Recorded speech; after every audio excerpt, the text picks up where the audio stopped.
much, and since then I've been reading and I've been picking up books. This book is by a European. His name is Michael Bradley. He wrote Iceman Inheritance, and I got 2 of his books up here actually. Columbus Conspiracy pretty much goes in depth of who Christopher Columbus was. He was actually a bookseller.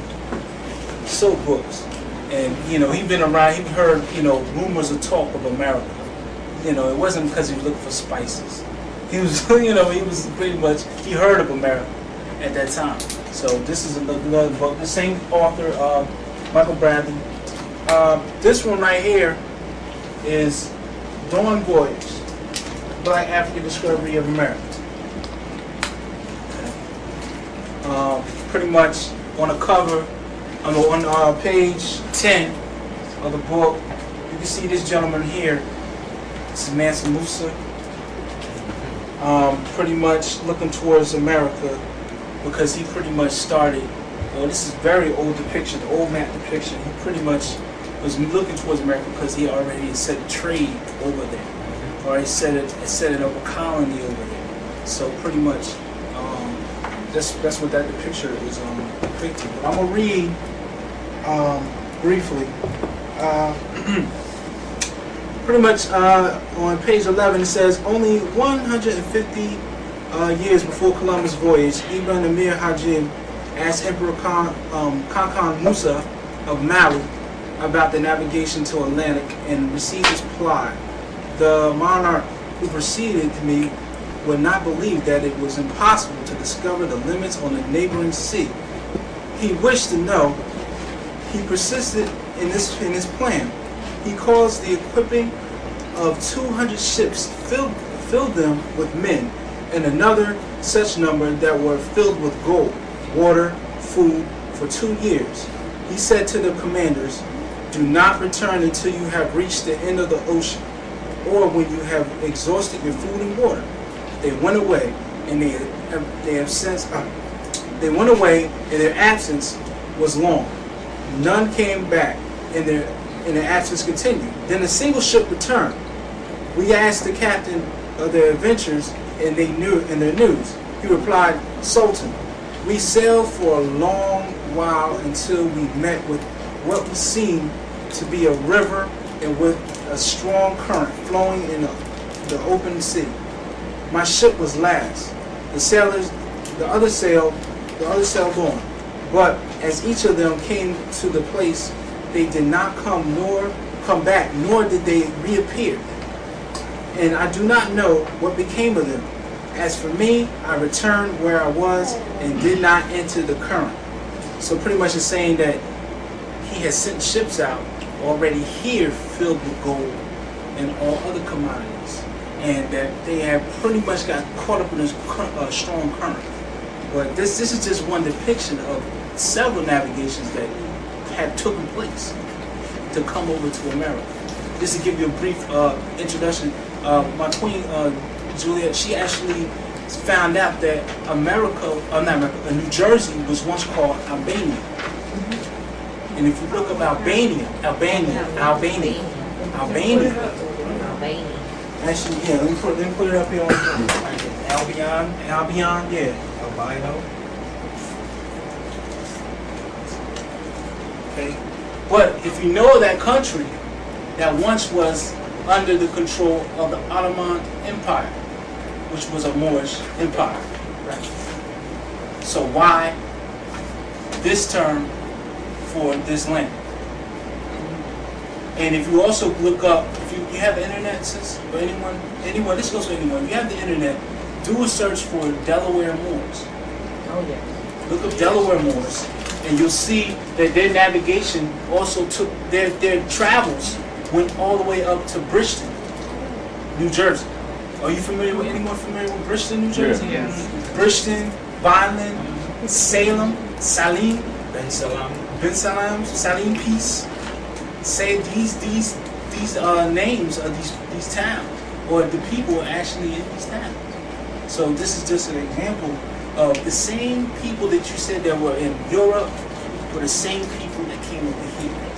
So We are all over. It's stretched to Mali, Timbuktu, Mali, on to America, and then over to Europe, and several other places. So you're saying they'd already been discovered and named?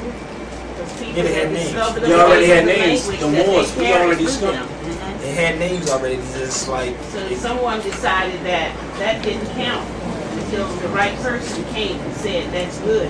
Well, you had people that would come in and cover things up. That's why you must uncover or unveil, not reveal it. Unveil the truth. The language is based on the language. To mention another book, even though this particular book seems to put a Christian slant, quote unquote, on the idea, but this is a book by Kevin Cush.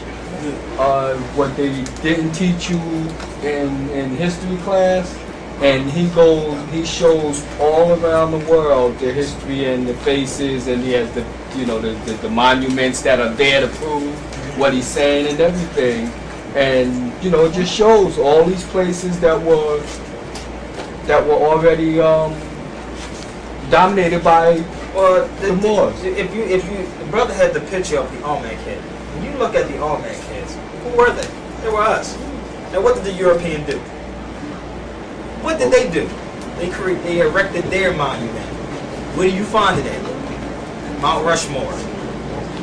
They put their 4 presidents up there. Mm-hmm. Same thing as the Olmecs. They did the same thing. Same thing they did to football. Football is when you kick it. What did they do? They throw the football now. See, it's nothing that they invented.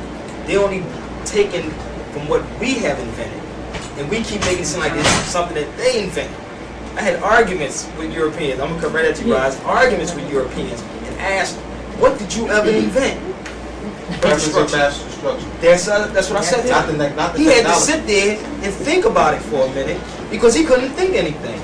Then I think he came up with the refrigerator. I said, brother, no, such and such did that. John Standard. Then he would try to come and say the lights. I said, brother, what's the color of the lights? Red, yellow, and green. That's Ethiopia, Abyssinia. What? Come on, you got something else? He couldn't say anything. What about dynamite, Nobel? No. Credited with that. We did. That's how we started the Nobel Prize. We did. No. It's nothing that this man invented, and you can, and I was joking with him. I said, I would shoot myself in the head if you say one thing that you invented. Nothing. Nothing. Nothing. Sister Rise, and if you don't understand anything that I'm saying, please don't be afraid to raise your hand. I say the same thing on the radio. If you don't know, if you don't ask, I can't share. I was going to mention what was even more interesting with the Olmec head is where it was found. But before I do that, you mentioned the refrigerator. Mm-hmm. And it's so interesting that brother, even though it used the European name that they put down in history, John Standard invented the refrigerator.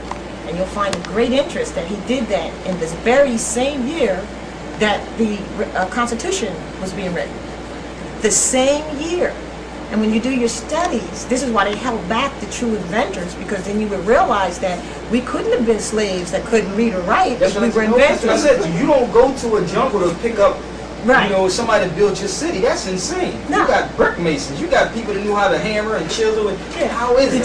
The true masons. And the other thing, because I put that in when you mentioned refrigerator, because that's something people can search. Is that that refrigerator, in fact, invented by us same year as the Constitution is being written. And the other was the Olmec head. Of most interest is that it was found in South America.